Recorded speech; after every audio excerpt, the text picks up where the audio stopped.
সাগরে নিম্নচাপের প্রভাবে টানা 2 দিনের বৃষ্টিতে কুমিল্লা ভিক্টোরিয়া সরকারি কলেজ ক্যাম্পাস ও ছাত্রাবাস পানিতে তলিয়ে গেছে। জলমগ্ন হয়ে পড়েছে ক্লাসরুম।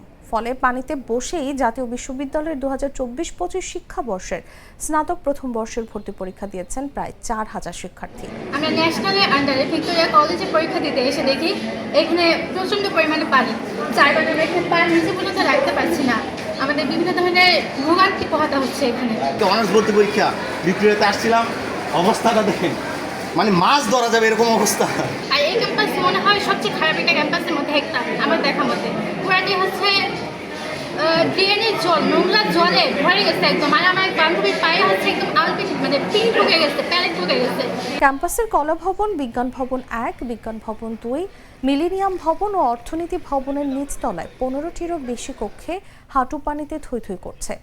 এর মাঝেই বসে পরীক্ষা দিয়েছেন শিক্ষার্থীরা। প্রথমে হচ্ছে আমরা কলেজ পর্যন্ত এতটুকু পর্যন্ত আসছি, এই প্রশাসনিক ভবনের সামনে পর্যন্ত ভাইয়েরা যথেষ্ট হেল্পফুল ছিল, আমাদের যথেষ্ট হেল্প করেছে। বাট হচ্ছে আমরা যদি পানিটা না থাকলো তাহলে আমরা আরও বেশি সুবিধা হতো আর কি আমাদের জন্য। এছাড়াও কলেজের প্রধান ফটক, অশোকতলা রেলগেট এলাকা ও ধর্মপুরের 3টি ফটকেই হাঁটু পানি মারিয়ে শিক্ষার্থীদের ক্যাম্পাসে প্রবেশ করতে দেখা গেছে। এতে চরম ভোগান্তিতে পড়েছেন পরীক্ষার্থী ও তাদের সঙ্গে আসা অভিভাবকরা।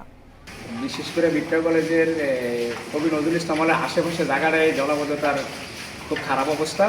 একটু বৃষ্টি হলে এখানে পানি জমে যায়, পানি ভিতরে, হলের ভিতরে প্রত্যেকটা ছাত্রদের রুমে নিচতলাটা পানি, মাঠটা পানি।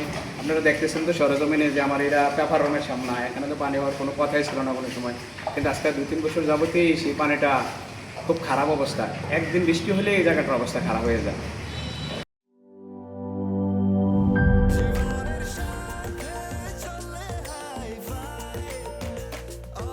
স্বাস্থ্যকর অল টাইম, সব সময় অল টাইম হেলদি লাইফ।